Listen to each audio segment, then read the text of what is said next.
Hola chicos, buenas tardes. Este es el segundo tema de la semana, las tablas de verdad, que ya habíamos visto el parcial anterior de manera muy light.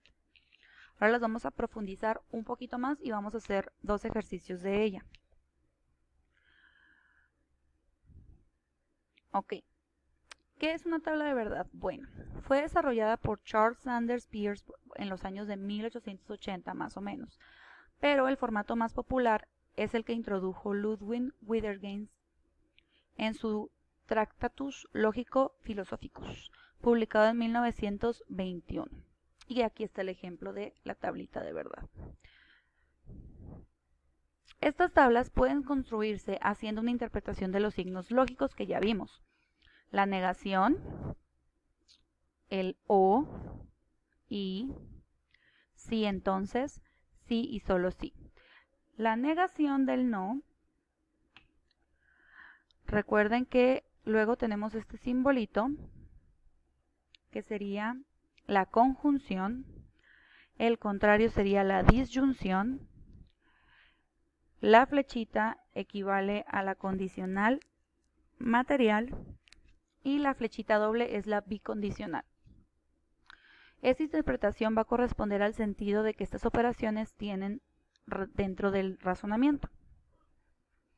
Se puede establecer la tabla de verdad como una correspondencia entre los resultados de estas tablas y la deducción de la lógica matemática. ¿Se acuerdan que se los mencioné? En consecuencia, la tabla de verdad constituye a un método de decisión para poder checar si una proposición es o no un teorema. Para la construcción de la tabla se va a asignar el valor 1 a una proposición que sea cierta y 0 a una que sea falsa. En la negación, el valor de la verdad de la negación es el contrario de la proposición negada. Por ejemplo, si la proposición es verdadera, al momento de agregarse la negación, que es este símbolo de aquí, pues va a ser 0. Verdadera 1, negación 0.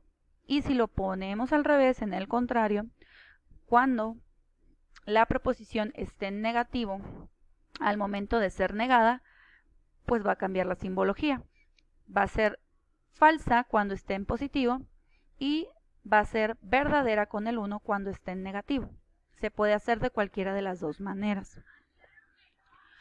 Cuando construimos una tabla de verdad también está la disyunción. Esta solamente es falsa si lo son los dos componentes, es decir, para la P y la Q. Supongamos que es premisa y conclusión. Esta es la simbología que se da, P y Q. Si la proposición es verdadera, la conclusión va a ser verdadera. Por lo tanto, P o Q son verdaderas. Recuerden que esta B simboliza la O, que es de la disyunción. Por lo contrario, si nuestra presuposición es verdadera y la conclusión es falsa, sigue siendo verdadera. ¿Por qué? Porque es una o la otra. Si nuestra presuposición es falsa y nuestra conclusión es verdadera, también va a ser verdadera la simbología, porque es una o la otra. Sin embargo, si ambas son falsas, pues va a ser falsa. ¿Ok?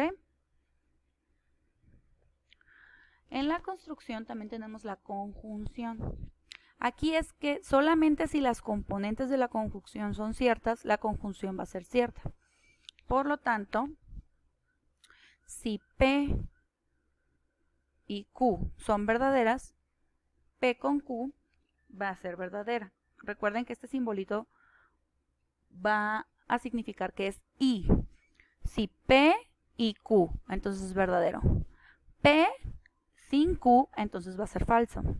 Q sin P también va a ser falso.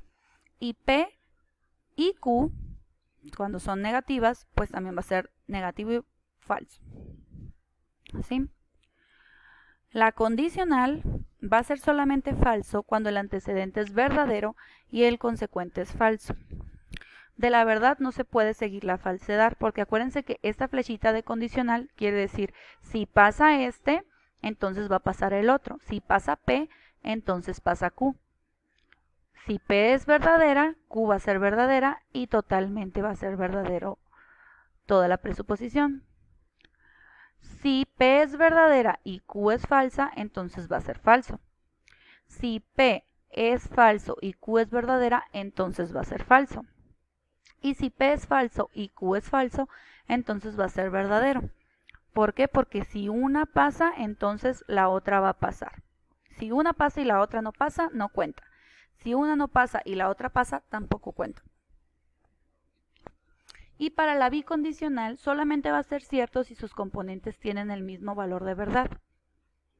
Por ejemplo, igual que en la otra, si P, Q, que en este caso sería sí y solo sí, estamos reafirmando, sí y solo sí pasa P, va a pasar Q. Entonces, cuando pasa P y pasa Q, es verdadera. Si pasa P y no pasa Q, va a ser falso. Si no pasa P y pasa Q, también es falso. Si pasa P y pasa Q, entonces es verdadero. Recuerden que les había dicho que tiene que ver con el símbolo matemático. Cuando realizamos operaciones, negativo y negativo da positivo, positivo y positivo da positivo, positivo y negativo y negativo y positivo da negativo. Va a ser la misma inferencia con la bicondicional. Ojo, la tautología es una proposición que es cierta para cualquier valor de verdad de sus componentes. Por lo tanto, la última columna de la tabla de verdad estará formada únicamente por 1 porque todos van a ser verdadero. La contradicción es la negación de una tautología. Luego es una proposición falsa, cualquiera que sea el valor de verdad de sus componentes.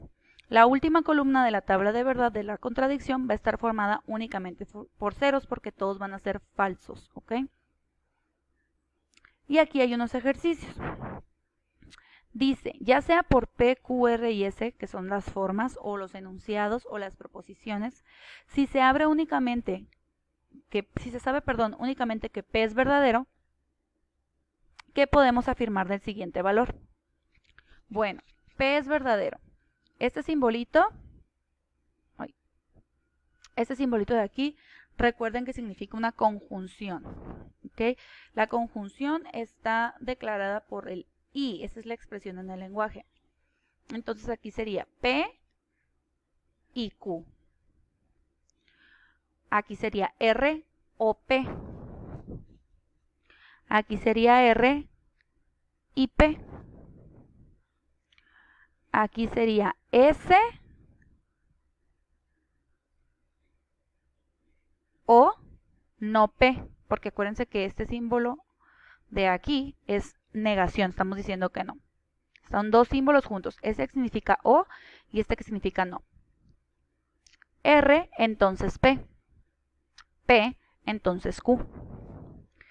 P, entonces Q o S. No P, entonces Q y R. Este significa I. S, entonces no P. R, entonces solo sí S y P. Es como una multiplicación. Aquí R va a pasar si pasa S con P. Si no pasa S con P, no va a pasar R, ¿sí? Aquí es P o S, entonces Q y no P. Q y no P, entonces R y Q. Ok, está un poquito complicado, pero va a ser un poquito más fácil la actividad que les tengo acá. La voy a hacer un poco grande. Aquí dice, escribe en forma simbólica los siguientes enunciados, ¿ok? Vamos a utilizar la P y la Q para que no haya más problemas. Entonces, la P va a ser la preposición y la Q va a ser la conclusión.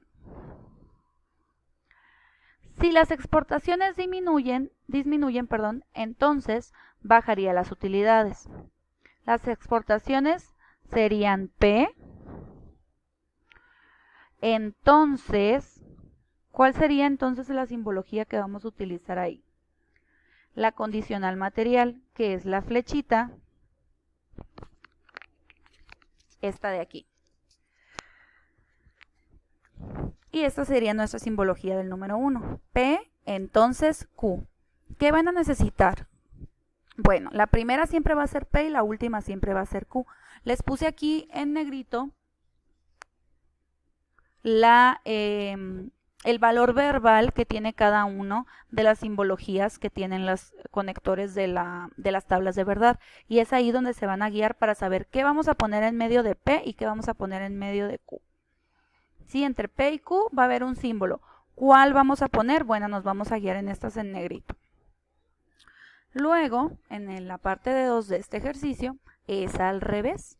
Vamos a tener aquí nuestras simbologías, que recuerden que puede ser este de aquí o puede ser el que es más recto. Cualquiera de los dos. En las tablas que les di el parcial pasado, ahí vienen, ¿sí?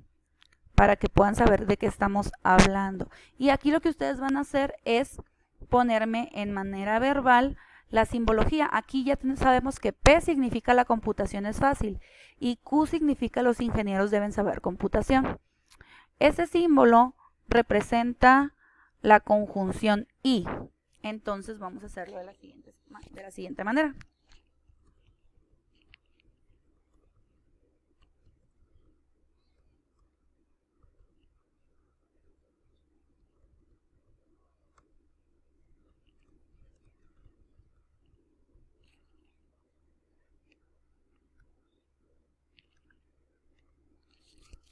La computación es fácil y este y significa este símbolo. Los ingenieros deben saber computación, ¿ok? Entonces, este sería el resultado de la primera. Ahí están los dos ejemplos de cómo se deben hacer. Igual se va a entregar para el día viernes, ¿ok? Cualquier duda me mandan mensaje a mi Facebook, ya lo tienen, que estén muy bien. Pasen una muy buena semana y la siguiente semana ya nos veremos de manera virtual en videollamada porque ya voy a regresar a Mexicali, ¿sí? Y vamos a hablar sobre el proyecto final. Hasta luego, chicos.